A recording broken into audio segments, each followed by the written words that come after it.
আচ্ছা, আগের ক্লাসে একটু সাউন্ড ডিস্টরশন হয়েছিল, এটার জন্য আমি সরি। ইলেকট্রিসিটি চলে গেছিলো তো হঠাৎ করে, তাই এসব হয়েছে। তো যেটা দেখাচ্ছিলাম, তাই আমি আসলে পার্ট 2 বানানোর চিন্তা করলাম, কারণ ওইটাতে আমি হয়তো ভিডিওটা শেষ করে ফেলতে পারতাম, কিন্তু তারপর আমি যদি সব কিছু এরকম সাউন্ড নয়েজ থাকলে আপনারা হয়তো কিছু বুঝবেন নাকি বুঝবেন না, এই জন্য আমি বন্ধ করে দিয়েছিলাম। আচ্ছা, আমি যেটা বলতেছিলাম সেটা হচ্ছে, আপনারা অনেকের কাছে গ্রাফিক ট্যাব নাই, তো গ্রাফিক ট্যাব নাই যে ওইটা নিয়ে এত দুঃখ করার দরকার নেই। গ্রাফিক ট্যাব ছাড়াও এইসব কাজ করা যায়, মাউস দিয়ে আমরা এসব করতেই পারি। এই ক্লাসটাতে আমি আপনাদেরকে একটু দেখাবো সিম্পল ব্রাশ কিভাবে বানাতে হয়, ঠিক আছে? সিম্পল ব্রাশের টিউটোরিয়াল আমি মনে করেন একটা ব্রাশ নিলে, এই যে এখান থেকে তো আমরা এখানে বিভিন্ন রকমের বিভিন্ন শেপের ব্রাশ পাচ্ছি, মনে করেন আমি এই ব্রাশটাই নিলাম। ওকে, এখন আমি কিন্তু আমার মাউস দিয়ে কাজ করছি, আমি আমার গ্রাফিক ট্যাব ইউজ করছি না, আমি জাস্ট আপনাদেরকে দেখানোর জন্য আমি আমার মাউসটাই কাজ করতেছি। এখন আপনি চাইলে এই ব্রাশটা নিয়ে কাজ করতেছেন, এটা দিয়ে কাজ করতে পারেন, এটা দিয়ে কাজ করতে পারেন, ঠিক আছে? এখানে খুব সুন্দর সুন্দর কিছু ব্রাশ আছে, আপনি চাইলে এখান থেকে স্ট্রোক বাড়াতে পারেন, কমাতে পারেন। আচ্ছা, এইখান থেকে না বাড়লেও আপনারা কিবোর্ড থেকে শর্টকাট কিজ ইউজ করতে পারেন। শর্টকাট কিজ হচ্ছে থার্ড ব্র্যাকেটগুলো, মানে সামনেটা দিলে বাড়বে, পিছনেটা দিলে কমবে, আপনারা ট্রাই করবেন। আশা করি আপনাদের ইলাস্ট্রেটরের ক্লাসগুলোতে আসলে এগুলো আপনারা সব জানার কথা। ইলাস্ট্রেটরের ক্লাসগুলো যারা করেছেন, এখানে ইনস্ট্রাক্টরিতে অনেক ভালো ভালো ইলাস্ট্রেটরের ক্লাস আছে, আশা করি আপনারা ওগুলো দেখে ফেলেছেন। তারপর আমি এগুলা টুকটাক আপনাদেরকে কিছু বলে দিচ্ছি, যাতে আপনাদেরকে যারা ওই কোনো ইলাস্ট্রেটরের ক্লাস করেন নাই, ওনারাও যেন ইলাস্ট্রেটর ইউজ করতে পারেন। অ্যাটলিস্ট এই ব্রাশের ব্যবহার করা, টেক্সটের ব্যবহারগুলো করা, এগুলো তো জানা দরকার। যাই হোক, আমরা যেটা দেখাচ্ছিলাম, আমরা কাস্টম ব্রাশ কীভাবে বানাতে পারি। তো আগের ক্লাসে আমি এটা শর্টকাট করে একটু দেখাই দিয়েছিলাম, যেটা বললাম যে ইলেকট্রিসিটি প্রবলেমের কারণে ফুল ডিটেল টিউটোরিয়াল আমি দেখাতে পারিনি, তাই এখন আমি আবার দেখাই দিচ্ছি। আমি একটা জাস্ট এখান থেকে শেপ নিলাম, এলিপস টুল নিয়ে একটা এলিপস আঁকলাম, ছোট্ট একটা এলিপস আঁকবো, ঠিক আছে? একটা পিচ্ছি এলিপস আঁকছি, এটা যত ছোট হবে ততই ভালো, মানে এটা আপনারা নিজেরাই বুঝবেন যে এটা ছোটো হওয়া দরকার নাকি বড় হওয়া দরকার। তো আমি এই এলিপসটার এই যে কোনো একটা ডিরেক্ট সিলেকশন টুল দিয়ে একটা অ্যাঙ্কার পয়েন্ট সিলেক্ট করে ওটাকে একটু বড় করলাম। আমি এটাকে অনেক বড় করলাম এবং এটাকে আমি এই যে এখান থেকে এই যে এটা করে দিলাম, convert selected anchor points to corner, ঠিক আছে? জাস্ট কর্নার করে দিলাম এবং আরও লম্বা করলাম। এবার এটাকে আমি হচ্ছে কি এখানে দিয়ে দিলাম ব্রাশে, আমি এটাকে আর্ট ব্রাশ হিসেবে ইউজ করতে চাই, তো আর্ট ব্রাশ হিসেবে ইউজ করছি। আমি যাচ্ছি এটা শেষের দিকে চিকন হোক, শেষের সরি, এটাকে যখন আমরা ব্রাশ হিসেবে ইউজ করব, হ্যাঁ, অবশ্যই এখান থেকে টিন্ট করে দিবেন, যাতে এটা ব্ল্যাক আছে কিন্তু আমরা চাইলে এটার কালার চেঞ্জ করতে পারি, ঠিক আছে? ওকে, টিন্টটা না দিলে আপনি পরে দিয়ে মনে করেন আপনি এই ব্রাশটা ইউজ করে একটা ড্রয়িং করলেন, ঠিক আছে? তো তখন আপনি এই কালারটা চেঞ্জ করতে পারবেন, এখানে ডাবল ক্লিক করে কালার চেঞ্জ করতে পারবেন, কিন্তু ওই টিন্টটা না দিলে কালার চেঞ্জ করার আর মানে ওয়েটা অপশন থাকে না। কালার ব্ল্যাক থাকলে ব্ল্যাকই পাবেন, আবার আপনি যদি এটাকে অন্য কোনো কালারে রাখতেন তাহলে ওই কালারটাই পেতেন, কালারটা চেঞ্জ করতে পারতেন না। তো আমি এগুলো সব ডিলিট করে দিই। এটা হচ্ছে কি আপনারা কীভাবে ব্রাশ বানাবেন ওইটাই দেখাইলাম। আর এই যে এখানে আপনারা স্ট্রোকটাকে এখানে রাউন্ড করে দেন, সরি রাউন্ড হয় নাই, আচ্ছা রাউন্ডটা ব্রাশে কাজ করতেছে না, আই থিঙ্ক করবে, তো করার কথা। এটা হচ্ছে আমার সার্কেলটা কত মোটা ছিল, আমি যখন এই ব্রাশটা বানাচ্ছিলাম আমার সার্কেলটা কত মোটা ছিল ওইটার উপর ডিপেন্ড করেই কিন্তু এটা রাউন্ডেড ভার্সনটা দেখাচ্ছে, ঠিক আছে? এখন আমি এগুলো সব কিছু করছি মাউস দিয়ে, আমি কিন্তু আমার পেন ট্যাবলেট ইউজ করছিলাম, কারণ অনেকের কাছে আপনাদের কাছে ট্যাব নাই, গ্রাফিক ট্যাব নাই, তো আপনাদের কাছে আবার হতাশা লাগবে যে না আমার ট্যাব নাই, আমি এগুলো করতে পারবো না। আসলে না, আপনি মাউস দিয়েও সুন্দর সুন্দর কাজ করতে পারবেন, ঠিক আছে? আর যদি আপনারা মনে করেন এখানে গ্রেডিয়েন্ট দিতে চাচ্ছেন, হ্যাঁ, তো গ্রেডিয়েন্ট এইসব ব্রাশে আপনি গ্রেডিয়েন্ট দিতে পারবেন না। তখন আপনারা যদি গ্রেডিয়েন্ট দিতে চান তাহলে এটাকে এক্সপান্ড করে নিতে হবে। অবজেক্ট থেকে এক্সপান্ড অ্যাপিয়ারেন্স, এক্সপান্ড করার পরে আপনি এটাতে গ্রেডিয়েন্ট দিতে পারবেন। ঠিক আছে, এই যে গ্রেডিয়েন্ট এখান থেকে আবার গ্রেডিয়েন্টের প্যালেট থেকে আপনি গ্রেডিয়েন্ট প্যালেট আপনি উইন্ডো থেকে পেয়ে যাবেন। ঠিক আছে, এটা অন করে নেবেন। তারপরে এখান থেকে মনে করেন কালারটা চেঞ্জ করতে চাইলে কালার চেঞ্জ করতে পারবেন। ডাবল ক্লিক করছি, কালার দিচ্ছি। ওকে, এভাবে করে আপনারা এগুলোকে গ্রেডিয়েন্ট করতে পারবেন। এবার আমরা যে ক্লাসটা অ্যাকচুয়ালি নিচ্ছি সেটা হচ্ছে ওয়াটার কালার ব্রাশ করা। তো এটা তো আমরা অলরেডি দেখাই ফেলছি যে ওয়াটার কালার ব্রাশ কিভাবে, মানে আমরা ওয়াটার কালারের স্প্ল্যাশ দিয়ে কিভাবে একটা লোগো ডিজাইন করতে পারি, এটা অলরেডি দেখানো হয়ে গেছে। তারপরে আমি দেখাচ্ছি। আমি চিন্তা করছি আপনাদের এই ব্রাশের নিয়ে, প্যাটার্ন নিয়ে একটা আলাদা ইলাস্ট্রেটর একটা টিউটোরিয়াল বানাবো। আশা করি খুব শীঘ্রই এটাও ইনস্ট্রাক্টরেট আপনারা পাবেন।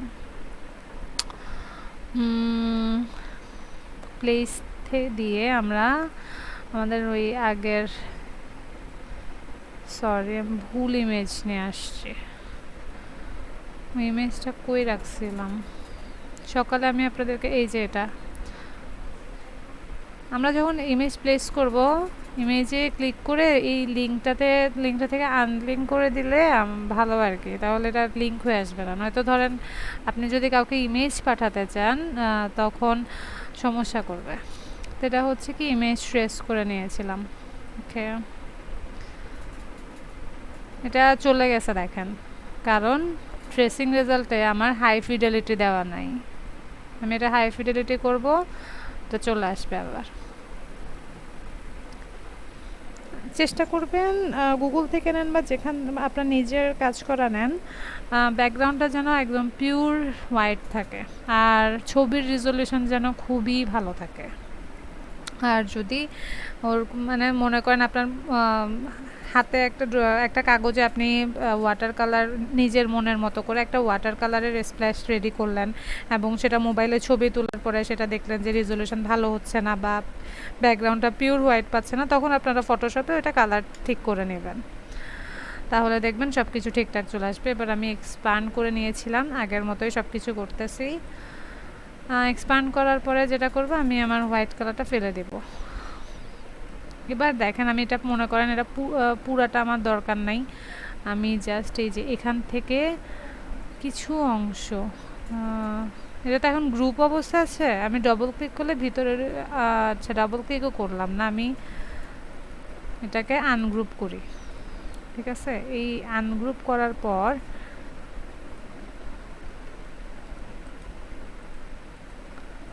দেখেন প্রত্যেকটা পার্টিকেলস আলাদা আলাদা গেছে। এগুলা হচ্ছে ওর প্রত্যেকটা যতগুলো কালার ছিল আর কি, যেহেতু ইমেজ ট্রেস করা এটা। তো আমি এখান থেকে এতটুকু অংশ নিলাম, আমি এইটুকু নিয়ে একটা ব্রাশ বানাবো। এগুলো ডিলিট করে দিচ্ছি। ঠিক আছে,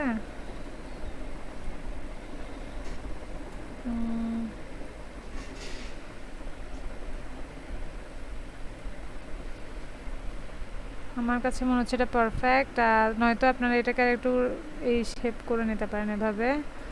এটাকে আমি এখন এই ব্রাশ প্যালেটে ছেড়ে দিব, ড্র্যাগ করে ছেড়ে দিলাম, আর্ট ব্রাশ করে নেব।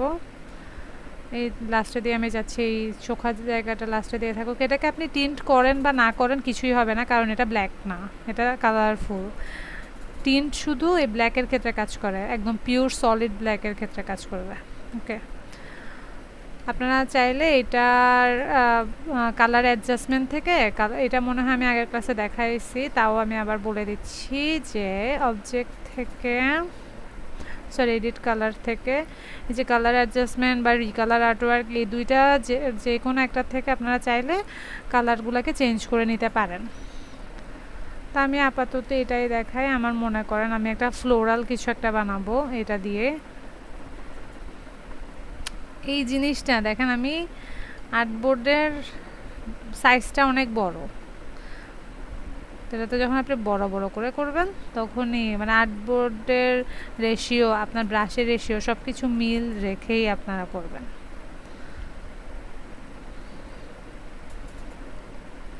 আমি এগুলাকে transform, reflect, copy.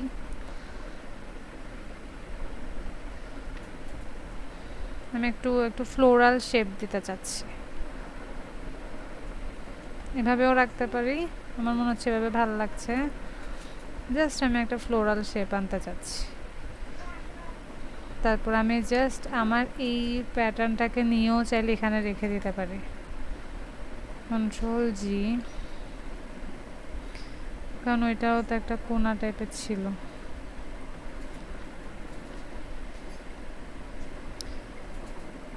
Okay, arrange send to back. আমি এটাকে এভাবেই রাখবো। আমি আর একটু ছোট করলাম, এবং আমি আরেকটা জিনিস করতে পারি, এটাকে এভাবে করে পাশ থেকে পাশে একটা লাগাই দিতে পারি, ঠিক আছে। এখন এটাকে আমি এভাবে করে এখানে মনে করেন আমার কোম্পানির নাম হচ্ছে যে পার্ল, জাস্ট এমনিতে আমি পেটালও দিতে পারতাম। আচ্ছা, পেটাল দেই, পেটাল মানে ফুলের পাপড়ি। এটাতে কিন্তু একটা সুন্দর হ্যান্ড রিটেন ফন্ট দিতে হবে, মনে রাখবেন। মানে ডিজাইনের, লোগো ডিজাইনের ক্ষেত্রে সবচেয়ে ইম্পর্ট্যান্ট হচ্ছে আপনাকে ডিজাইনের ধরন বুঝতে পারা, ঠিক আছে।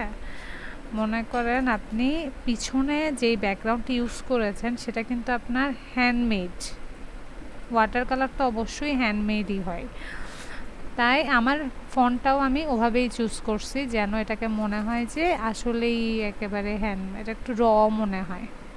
তা আপনি চাইলে এটাতে গ্রেডিয়েন্ট কালার ইউজ করতে পারেন। আমার কাছে মনে হচ্ছে আমি এটাকে ব্ল্যাকই রাখি, তো আমার কাছে ব্ল্যাকই ভালো লাগছে। এরপর আপনি চাইলে এখানে আরও কিছু ডিজাইন করতে পারেন।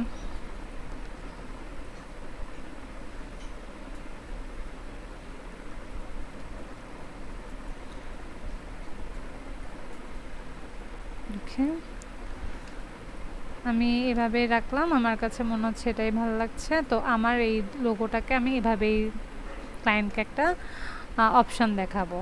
আবার আপনি চাইলে ক্লায়েন্টকে আরও অপশান দেখাতে পারেন, তো সেই ক্ষেত্রে আপনি এখানে আরও কিছু ডিজাইন করলেন।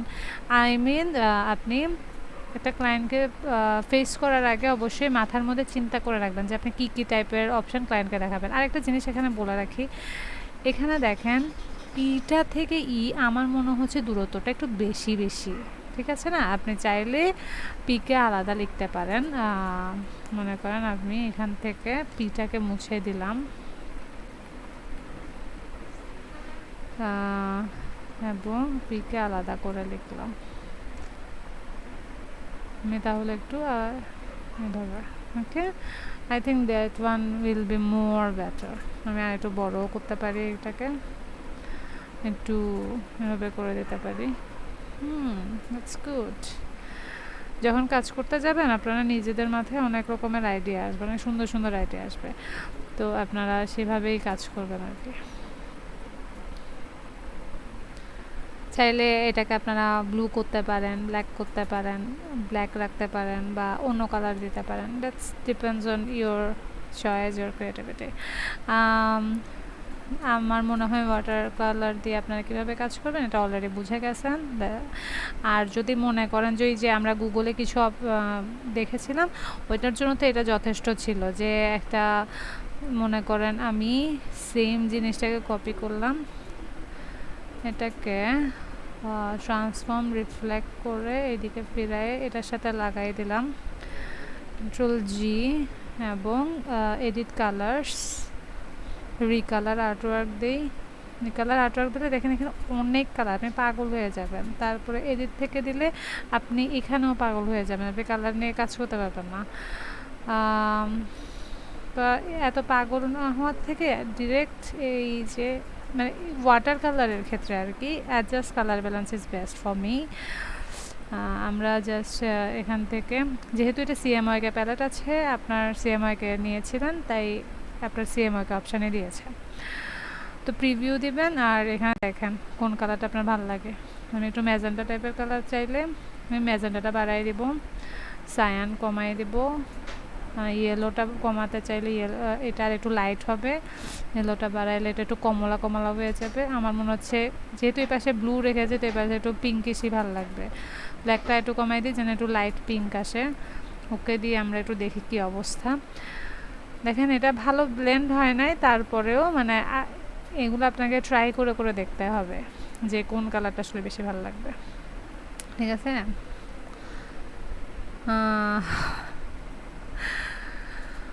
এটা একটা ভয়ঙ্কর ইফেক্ট তৈরি হয়েছে। এটাতে আমার ভুলে ওই গ্রেডিয়েন্টে প্রেস হয়ে গেছিলো, তো এই জন্য এটা এভাবে হয়েছে। এই ধরনের কাজগুলো না ফাইল অনেক ভারী হয়ে যাবে, তো এরকম কাজগুলো কম করাই ভালো।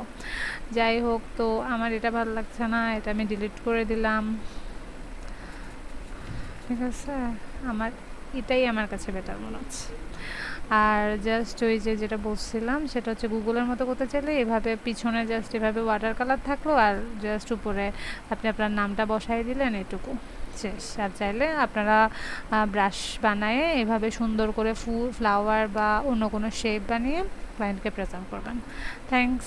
তারপরে জাস্ট ক্লায়েন্টকে মক আপ করে দেখাতে পারেন। মক আপ দেওয়ার সময় কিভাবে কি করতে হবে আমার এটা নিয়ে ভিডিও পরবর্তীতে আছে, সো ওগুলো দেখে নেবেন। থ্যাংক ইউ এটুকুই সবার জন্য। ওকে, আল্লাহ হাফেজ।